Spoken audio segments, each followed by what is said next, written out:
Merci de votre fidélité à Télésud et bienvenue dans cette édition de l'entretien du jour dans laquelle nous parlerons longuement de Madagascar et ce sera en compagnie de M. Mondja Rwendefo qui a été Premier ministre malgache, Premier ministre de l'actuel président de la Haute Autorité de Transition. Oui, bonjour et bonjour à tous les téléspectateurs et téléspectatrices de France Sud, Télésud.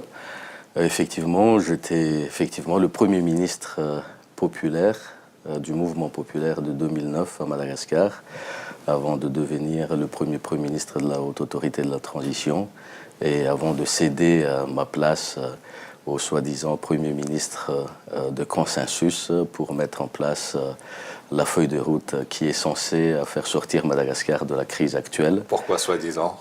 Parce que la preuve, on en est encore là, la crise n'est pas encore résorbée et que ça s'enlise davantage. Donc c'est pour cela que je dis on en est là, parce que par rapport, par exemple, à l'application de la feuille de route, par rapport aux principes énoncés par les chefs d'État de la SADC disant que la transparence, la neutralité, la consensualité doit primer dans toutes les initiatives et l'application de cette feuille de route. Jusqu'à maintenant, rien de tout cela a été suivi de fait par l'actuel régime, je dirais, toujours unilatéraliste à Madagascar. Pourtant, vous en avez fait partie. Oui, parce qu'on est signataire, effectivement, de la feuille de route initiée par la SADC. Donc, je suis partie prenante. Mais c'est justement cela que ça pose un problème, parce que si les chefs d'État de la SADC ont préconisé...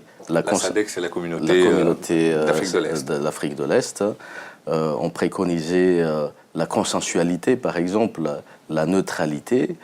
Actuellement, dans l'Assemblée, le Congrès de la Transition, il n'y a pas de consensualité.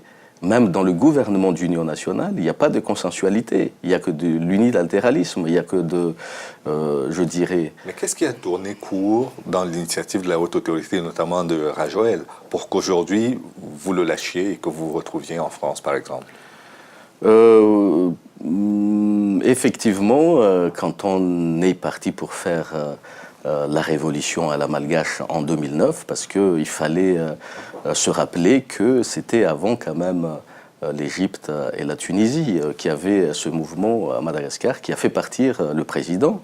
Et donc jeté... Il y avait Tsirek avant, qui avait été renversé déjà par le prédécesseur. Par les prédécesseurs.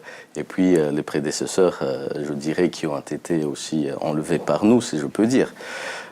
Donc j'étais au front avec la population et même tous les témoins de l'histoire ont vu que sur le terrain, j'étais le numéro 1 de cette révolution.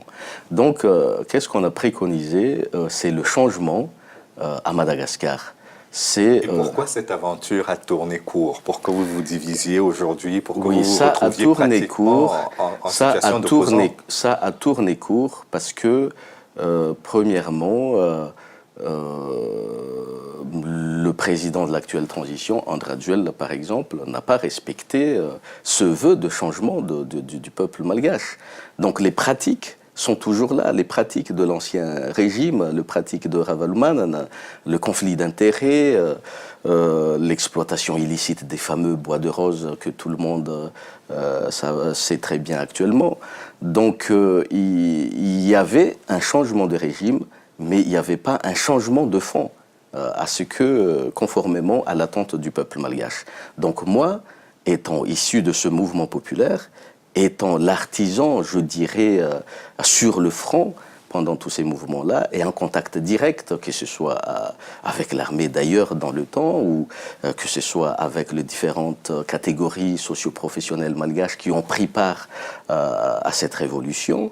Donc je suis plus sensible par rapport à ces ententes de la population. La preuve aussi, Vous estimez qu'elles sont aujourd'hui délaissées, les populations? La population est délaissée, l'insécurité à Madagascar a atteint une proportion jamais atteinte auparavant. Les bandits de grand chemin, par exemple, qui ont lancé carrément un défi par rapport aux forces de l'ordre et que les forces de l'ordre sont restées impuissantes par rapport à ce défi. L'État, le délabrement économique a atteint vraiment une proportion. Justement.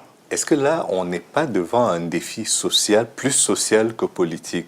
Parce qu'on ne fait pas la révolution avec des marmites vides non plus. Mais bien sûr, c'est justement... Le défi est avant tout social. C'est social, mais quand la politique fait obstruction au social, c'est là que le mouvement redevient politique. Donc actuellement, c'est qu'on a besoin pour abréger cette crise, c'est l'organisation d'une élection présidentielle pour mettre un terme à cette crise et pour aller de l'avant. Encore actuellement, le régime unilatéraliste ne veut pas qu'on aille de l'avant, justement, qu'on organise cette élection dans la transparence. Donc ils sont tout le temps en contradiction par rapport à la communauté internationale. Vous avez évoqué la feuille de route, vous avez évoqué le consensus, vous avez évoqué de nombreux éléments relatifs à une vie démocratique normale. Mais ce que je constate, c'est que comme on dit souvent, il n'y a jamais 203. La Tsirac a dû partir, celui qui l'a fait partir a également été déménagé. Vous espérez être le Zoro qui fera partir Rajoel? Bon, si la situation est bloquée comme il l'est actuellement, peut-être il est obligé de partir de cette manière. Par un coup d'État ou par une élection? Bon, le mieux, c'est par une élection. Et parce qu'on attend à ce qu'il y ait une élection démocratique à Madagascar. Mais le coup d'État n'est pas exclu. Le coup d'État, c'est les résultats du blocage. Donc je ne sais pas si ça va se produire, mais la communauté internationale a beaucoup de rôle à jouer là-dedans. L'OIF, par exemple. L'Organisation internationale de la francophonie. De la francophonie, la SADC, qui est, en vertu du principe de subsidiarité, qui a la main sur le dossier Madagascar, mais aussi les Nations Unies.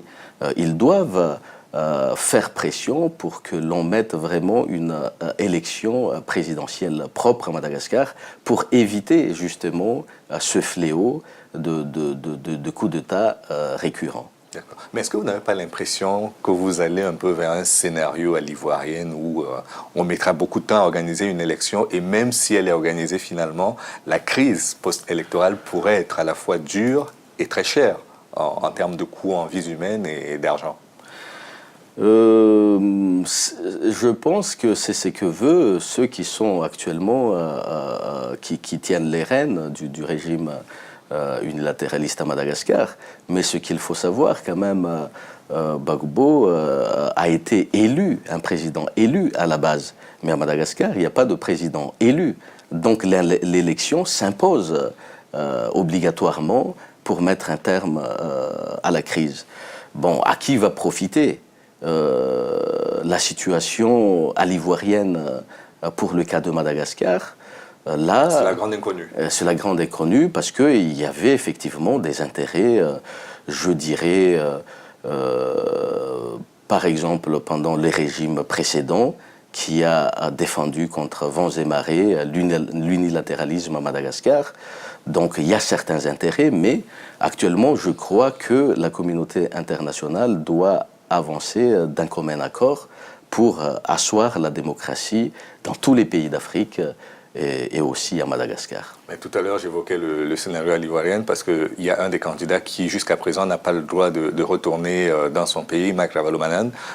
Qu'est-ce que vous en pensez? Il devrait pouvoir entrer, mener la campagne, reprendre sa part dans la vie politique du pays? Pour moi, personnellement, je ne pose aucun problème pour le retour de Marc Ravalomanana. Moi, je suis prêt d'ailleurs à faire face, comme je dis tout le temps, à mes responsabilités historiques.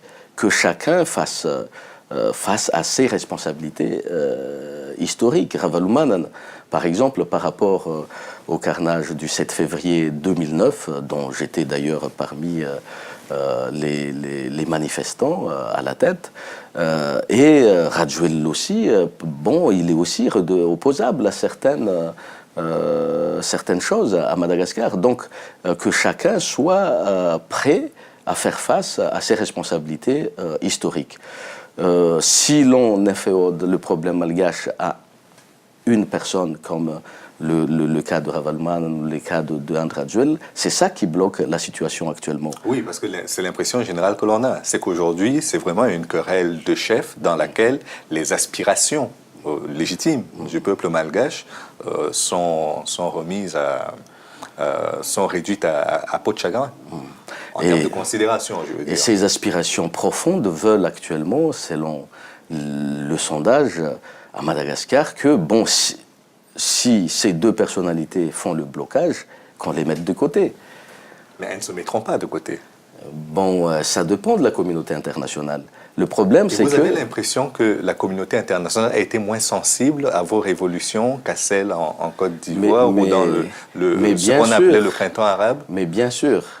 Elle a été moins sensible et je dirais même, si le blocage actuel persiste, il y a une part de responsabilité de la SADC. Il y a une part de responsabilité, je dirais, de la France aussi.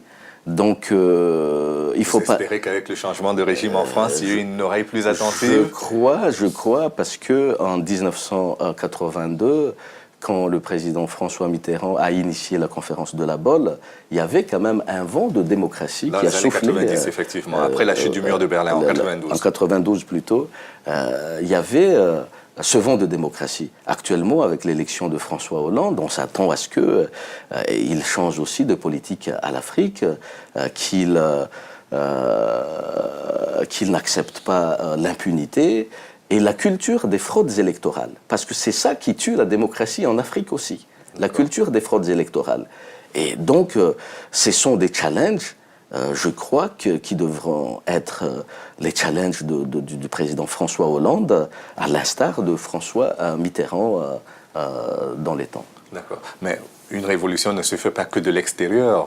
Vous devez probablement avoir un agenda par rapport à votre retour à Madagascar. Vous n'êtes pas interdit là-bas.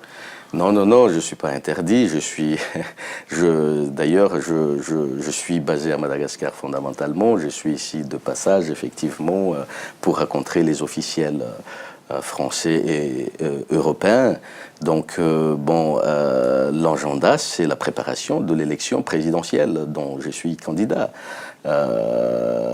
Et puis, préparer le terrain pour la mise en place de toutes les conditions nécessaires au bon déroulement des scrutins démocratiques à Madagascar.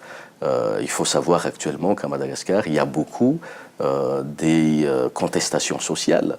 À part la mise en place de la feuille de route, on a les grèves des paramédicaux, des médecins, des professeurs, les instituteurs n'enseignent pas à Madagascar, et même les militaires qui grognent pour leur traitement et tout ça.